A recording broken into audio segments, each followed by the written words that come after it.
IT learning tuts को subscribe करें और बेल के निशान पर क्लिक करके नए आने वाली लेटेस्ट वीडियो को हासिल करें। शुक्रिया। अस्सलाम वालेकुम व्यूअर्स, आईटी लर्निंग ट्यूट्स की जन्म से मैं हूं फैज़ान ज़फ़र। एक नई वीडियो के साथ आपकी खिदमत में हाजिर हूं। इस वीडियो के अंदर हम HTML की जो नेक्स्ट क्लास में पढ़ने जा रहे हैं वह है HTML एलिमेंट्स और एट्रीब्यूट्स के बारे में। लास्ट टाइम हमने कुछ टॉपिक्स कवर किए थे जो आपको हमारे यूट्यूब चैनल और हमारी वेबसाइट के ऊपर मिल जाएंगे। यूट्यूब चैनल हमारा है आईटी लर्निंग ट्यूट्स में आएंगे वीडियोस में आपको, और या प्लेलिस्ट में डायरेक्टली जाके आप किसी भी स्पेसिफिक टॉपिक के रिलेटेड वो तमाम वीडियोस देख सकते हैं। तो उम्मीद है ये आप चैनल सब्सक्राइब करेंगे और ताकि आपको नए आने वाली लेटेस्ट वीडियोस की अपडेट मिलती रहे। इसके अलावा हमारी वेबसाइट itlearningtuts.blogspot.com पे आप जाएंगे तो यहाँ पे भी आपको HTML5 complete course in Urdu Hindi का यहाँ पे आपके पास मिल जाएगा और यहाँ पे तमाम वीडियोस अवेलेबल होंगी एक ही टैब के अंदर। तो जहाँ पे आपको इजी लगे आप वो मेथड चूज़ कर सकते हैं। तो चलिए स्टार्ट करते हैं कि HTML के जो एलिमेंट्स और एट्रीब्यूट्स हैं उनमें क्या क्या चीज़ इम्पोर्टेंट्स है और किस लिए इस्तेमाल होती हैं। तो सबसे पहले हम HTML एलिमेंट्स को देख लेते हैं। तो इनमें दो चीज़ें बहुत ही इम्पोर्टेंट है और वो उनका आपको पता होना ज़रूरी है। सबसे पहले आप कोई भी यहाँ पे टैग लिख रहे हैं तो उसका आपको ने starting tag and ending tag लाजमी देना है। अगर आप इनमें से कोई भी टैग मिस करेंगे तो वो जो आपका टैग है उसके अंदर जो वो स्पेसिफिक काम करता है वो सरंजाम नहीं दे पाएगा और उसकी वजह से वो काम नहीं हो पाएगा और आप परेशान होंगे और आपको कुछ समझ नहीं आ रहा होगी।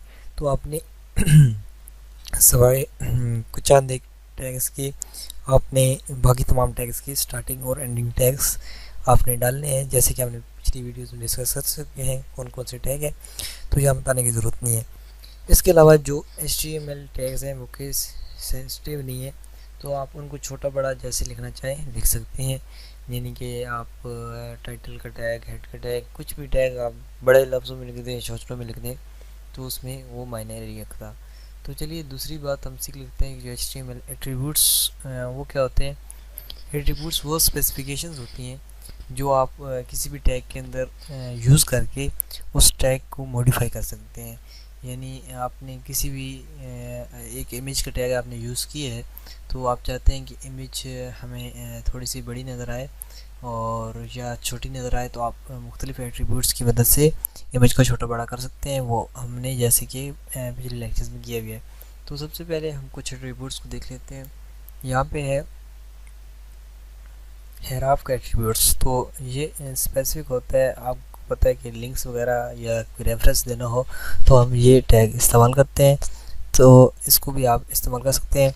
इसके अलावा जो इमेज के इसके जो एट्रीब्यूट्स हैं वो ये जो इम्पोर्टेंट एट्रीब्यूट है वो आपको पता है कि लिंक रेफरेंस जब आप देते हैं तो उसको आपने अगर लिंक बनाना है तो टेक्स्ट वगैरह आप ऐड कर सकते हैं और ये चीज़ें वगैरह आप ऐड कर सकते हैं। इसके अलावा इमेज एट्रीब्यूट्स जो हैं वो है सोर्स। सबसे पहले लिंक के लिए हेराफ है, इमेज के लिए सोर्स है।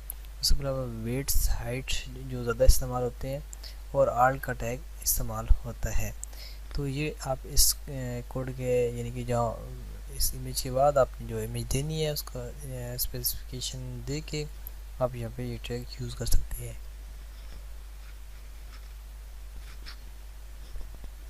इसके अलावा पैराग्राफ है, तो पैराग्राफ में आप स्टाइलिंग कर सकते हैं, उसका टाइटल वगैरह दे सकते हैं। जैसे कि यहाँ पे देखें हमने पैराग्राफ स्टार्ट किया है, उसको स्टाइल कर रहे हैं क्या है। स्टाइल के अंदर is equal to double quotes colour और कलर रेड कर दिया है। तो ये हमने यहाँ पे एट्रीब्यूट चूज़ किया है। एट्रीब्यूट से यहाँ पे हमने CSS का यूज़ किया है क्योंकि स्टाइल का हम इस्तेमाल कर रहे हैं और स्टाइल CSS में होता है। उसके बाद IM पैराग्राफ। तो ये जो पैराग्राफ आपको शो होगा वो रेड कलर में शो होगा। इसके अलावा टाइटल ये देखें पैराग्राफ टाइटल और IMR टूल टिप, तो इसमें हमने ये टाइटल का टैग यूज़ किया है। इसके अलावा जो लैंग्वेजेस के एट्रीब्यूट्स हैं, यानी कि आप HTML के एंड टैग में एक स्पेसिफिक लैंग्वेज के मतलब अगर आप वेबसाइट बनाना चाह रहे हैं तो आप लैंग्वेज के एट्रीब्यूट यूज़ कर सकते हैं HTML टैग के अंदर, स्टार्टिंग टैग के अंदर। ये ये आपको बताना ज़रूरी है कि ये तमाम टैग्स जो एट्रीब्यूट्स हैं ये स्टार्टिंग टैग में इस्तेमाल होता है, ना कि एंडिंग में। तो आप HTML के जो स्टार्टिंग टैग है उसके अंदर लैंग्वेजेस आप LANG लिख के = डबल कोट्स और EN US UK जो भी आपकी स्पेसिफिक लैंग्वेज है वो आप यहाँ पे ऐड कर सकते हैं। तो एट्रीब्यूट्स वगैरह के बारे में आपको समझ आ गई होगी। मज़ीद हम नेक्स्ट चीज़ें देखेंगे। मिलते हैं नेक्स्ट वीडियो में, तब तक